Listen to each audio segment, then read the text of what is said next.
My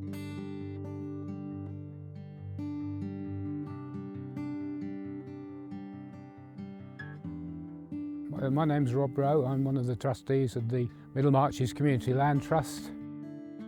At the moment we're standing on Norbury Hill, which we have owned for about the last 18 months. It's a bit of upland land, about 47 acres in total. Rough grassland with quite a lot of bracken and some lovely wet patches. So when I started the survey, I quickly realised that the wet flushes, so the wet areas, the boggy areas and the areas around the stream here were by far the most exciting on the whole site. I started to see what plants were here, and there was a fantastic array of plants, many of which are becoming quite uncommon in the wider countryside now. So it was really nice to find plants like marsh valerian, ragged robin, sneezewort, just uncommon plants that you just don't see in the wider countryside anymore.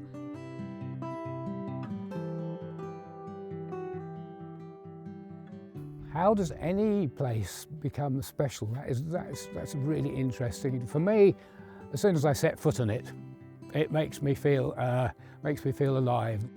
It's very untouched up here. It is quite a large stepping stone, if you want to call it that, between the Long Mynd and the Stipard stones. So, as farming has become more intensified, all these special places have become much more fragmented.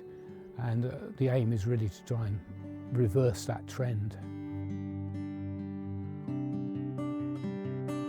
One of the species that we were particularly interested in was the small pearl-bordered fritillary, which is an increasingly uncommon species, really quite rare.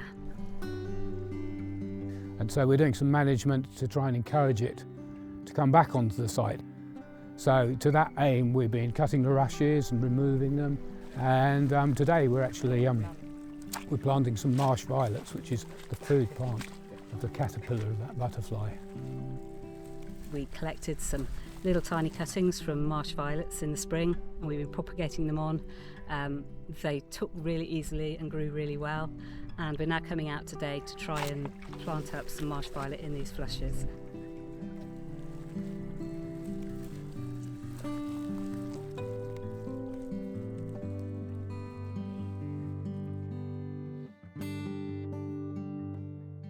It does become very alive, very vibrant up here with bird life and plant life.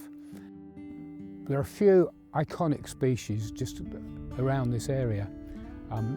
The curlew, for one. Whenever I've been here working or surveying, you can hear them burbling away in the background in the summer.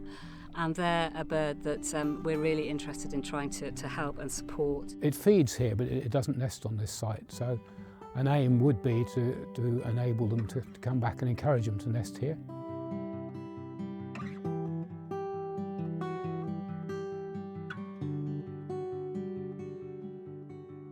Behind me, on the hill over there, which is covered in bracken, there is what's described as a post-medieval rabbit warren. There's a whole series of mounds about 3 foot high.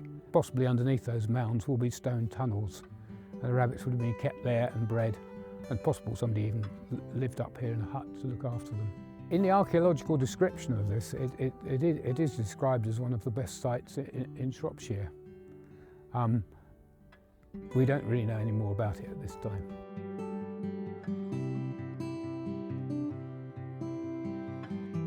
We're seeing things like lots of linnets in the gorse, skylarks nesting on the top, so they should be nesting where there's a bracken and grass mosaic up here.